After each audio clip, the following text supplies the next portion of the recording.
Everybody, welcome to the video. So I'm going to go my first look for Week 20, division round of the playoffs of the NFL season over on DraftKings. We had a very fun four-game slate. I was kind of just glossing over the pricing this week, and it's very soft, and all the games look really good. All the totals are around 50 points. We have one game that's around 55 points for the over-under with the Chiefs taking on the Bills, which is the last game of the slate. So it's looking like a good one here. Definitely looking forward to it. Now, I said this for last weekend. All the games looked pretty solid on paper for the most part.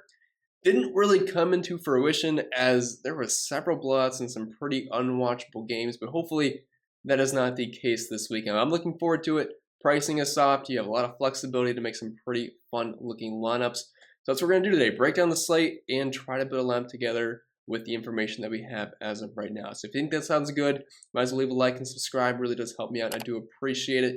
And if you want to take that one step further, kind of fish member over on Patreon, in order to find it, link can be found down below in the description for that.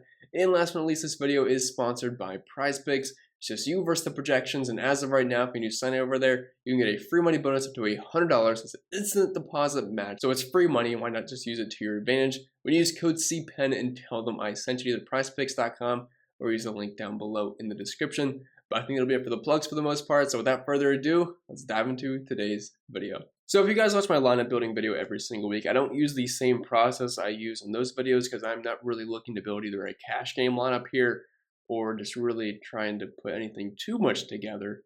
We're just kind of talking through the slate and plugging it in as we go. So we're going to start with quarterbacks. And I mean, there's no shortage of options here. You have Josh Allen in a 55-point over-under game. You have Patrick Mahomes on the opposite side there. Both guys are fantastic plays. If price doesn't matter for you and you can fit Josh Allen in, he is my number one guy. I would have a very hard time just not actively wanting to roster Josh Allen. Now, I realize he's not the only option here, and there is other good plays. I'm not even sure if I'm going to go Josh Allen in this lineup just to be a little bit different. But if you're playing cash games, he is definitely by far the safest way to go on this slate. You get the rushing upside. You get a good matchup versus KC, who has given up a lot of points this season, versus quarterbacks, and obviously the Bills offense. I mean, they took care of business versus the Patriots, had an absolutely perfect game, and not saying he's going to score 40-plus points again, but definitely in the cards for him to get into the upper 20s, in the 30s. And the same can be said for Patrick Mahomes. Like, these guys both had around like 80 total points combined on their wild card weekends. Aaron Rodgers versus San Francisco, I think, is interesting, although I don't have a lot of interest in Aaron Rodgers here. I just feel like San Francisco could maybe sneak away with the win here. I'm not saying that doesn't mean Aaron Rodgers can't have a good game, but I mean, I like the Packers, but I'm just not ever really thrilled to play Rodgers in DFS. Tom Brady's fine if you're just looking to stack that game up. I do prefer Matthew Stafford, only $6,200 in that game. Joe Burrow, if you're stacking up the Cincy, Tennessee game, I think that'll be quite popular because no one's really overly expensive in that game. Like even Jamar Chase is in the lower 7K range, and Burrow's not overly expensive. I mean, I guess Mixon's not really that much part of the passing game, but he's not overly expensive either. So very easy game to stack. AJ Brown's cheap. T. Higgins is cheap. CJ Uzomah. I mean, the list goes on. So very easy game to stack up if it's what you're kind of building around this week in tournaments. Matthew Stafford's a guy I want to talk about, though, because I think this is a perfect spot for him versus Tampa Bay. We know they've struggled versus the pass so far this year. And I'm not saying this means it's going to happen again, but all the way back in week 3, I was all over this stack in DFS. Ended up working out quite nicely. I thought the game would be a shootout. It finished 34-24. Matthew Stafford threw the ball nearly 40 times, had 4 touchdowns, nearly 350 yards, and 32 fantasy points, which I believe was his best game of the entire season. Now, that does not mean it's going to 100% happen again, but it's a pretty good spot, and it's a very similar spot as it's the same exact team. Playing in Tampa Bay, kind of wish it was at home, but I still think Stafford's an excellent option here, and the weather haven't looked that far ahead yet. But we're still in Tampa Bay, so I don't think the weather's going to be too bad for Stafford here. And only $6,200, that's pretty hard to beat. So I'm going to plug him in just for this lineup, just to get different. Again, if you're playing cash, find a way to play Josh Allen more than likely. But if you're playing tournaments, I think Matthew Stafford, that price point, is looking pretty enticing. And if you're playing Matthew Stafford, obviously you had to get some pass catching options with him. I realized he had 22 rushing yards last night and a rushing touchdown, but that's not the norm for Matthew Stafford. Typically, he's only going to get there if some of his pass catching options go off, and that guy is typically Cooper Kupp, although Odell Beckham Jr. has definitely been catching a lot of touchdowns recently. Had a good game last night, even had a 40-yard pass to, I believe, Cam Akers, if I remember correctly. But in this specific lineup, Cooper Kupp is below 9K. He's $8,600. I realize he's only had 7 targets the past 3 weeks, but what he's done over the course of the season, facing Tampa Bay. It's a good matchup. Cooper Kupp had 30 points last time he faced Tampa Bay all the way back in week 3. Again, not saying that means it's going to happen again, but the matchup is good here. Tampa Bay has struggled versus the pass this year, and they are a bit of a pass funnel defense. So I'm just going to plug in Cooper Kupp with Matthew Stafford. Like, I don't see a reason why you wouldn't like Cooper Kupp besides maybe the past 3 weeks. The targets have been down, but he still scored 21, 29, and 17 points, and he's a touchdown scoring machine. So let's plug him in. Obviously, if you want to double stack him, you could throw in Odell. I prefer him over Van Jefferson at this point. You could also look at Tyler Higbee. But if we're looking at run back options from Tampa Bay, I'd say there's really only 2 guys that I feel confident in. That would be Mike Evans at $6,800 and then Rob Gronkowski at $5,800. Now, we have a lot of great wide receivers on this slate. We have some decent tight ends as well, but I do think tight end would be a little bit more of a premium position here because outside of Travis Kelce and Gronk, yeah, George Kittle's there. He's a great tight end too. I don't want to short him by any means, but then you have Knox, Higbee, CJ Uzomah, then Ferkser, and it just gets a little bit gross. So I might just plug in Gronkowski instead of Mike Evans. Mike Evans had a great game in week 3 versus Los Angeles Rams, but I feel pretty good about Gronk as well. Below 6K, we know he's going to push for probably 10 targets.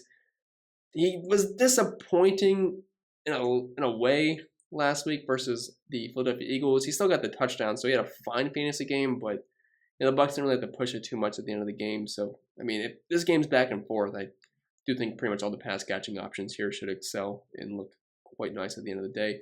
So at this point, we kind of have our stack there. Again, we might just throw in a double stack with the Rams, get maybe an Odell, because I'm not going to go double tight end with Tyler Higbee. So I might throw in Odell at the end here, but he's not going to be a priority for me.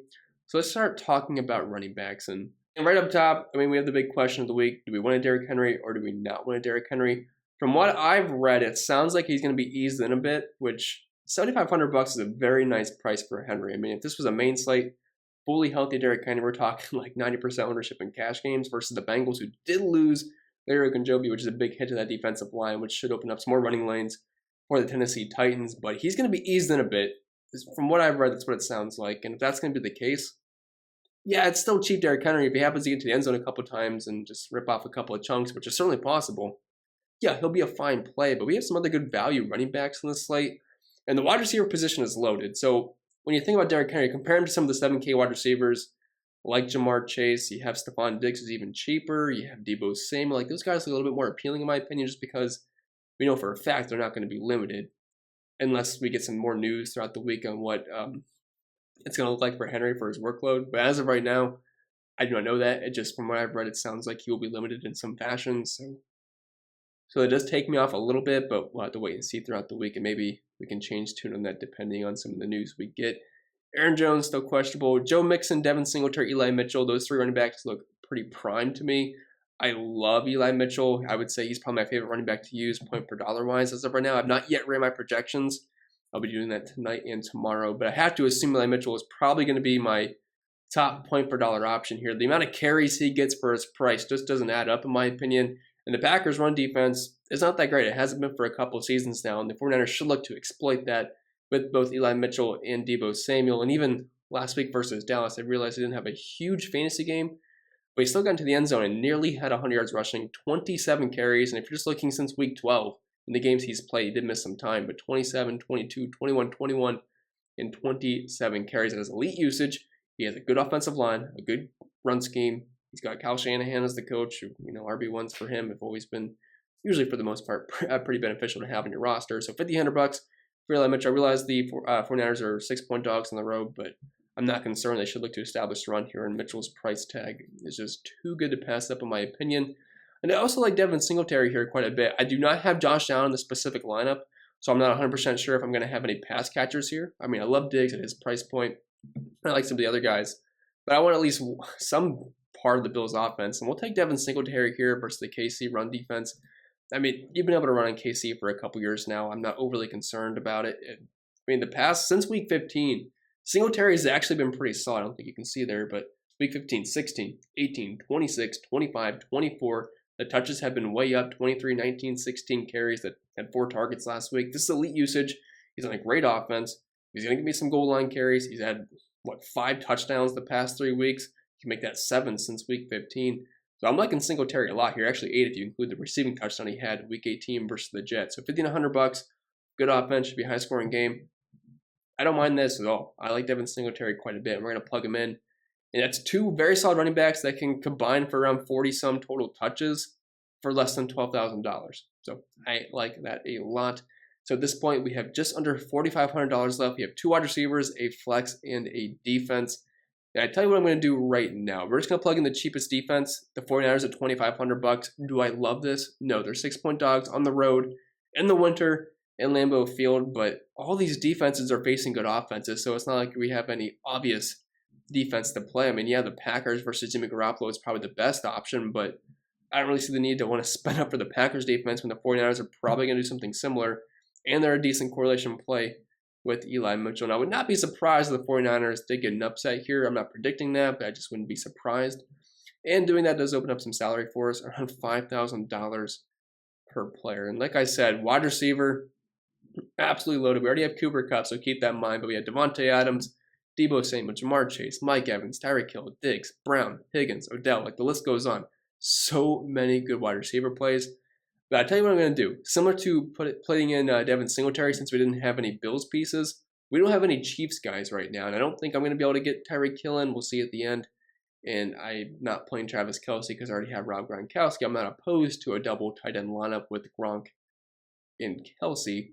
But I'm just going to get a cheap Chiefs wide receiver. And that guy's going to be Byron Pringle, who has been definitely getting more looks in this offense. The targets have been there. And if you guys watched the wild card game versus Pittsburgh, he was actually quite involved. Had 7 targets, had 8 targets in Week 18 versus Denver, and just been pretty solid for the most part. I don't think he's like a fantastic player or anything. I'm not really rushing to play Byron Pringle. But for $4,200 with the Bills defense completely focused on Travis Kelce and Tyreek Hill, I'm thinking some of the underneath stuff should be there for Pringle. So $4,200, we'll plug him in. Not like a favorite play of mine, but just open up some salary for us. Now we have $5,500 left for the last 2 spots. If you want to double stack with Matthew Stafford and get Odell Beckham Jr. in there, you could certainly do that. Then you'd have just under $6K left, and you could throw in a guy like T. Higgins, which actually does not look too bad whatsoever.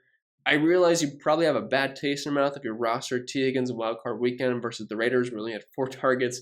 1 catch for 10 yards. It was an abysmal game, but the Titans are a team that are pretty bad versus wide receivers. Like, yeah, they have a decent defense, but versus wide receivers, just not that great. Like last week, or 2 weeks ago versus the Texans, Danny Amendola had nearly 40 fantasy points versus them in like a half. So this is a team you could definitely throw on with wide receivers, and we have an onslaught of wide receivers here for the Cincinnati Bengals. Jamar Chase is obviously a great option, just can't afford him in this lineup.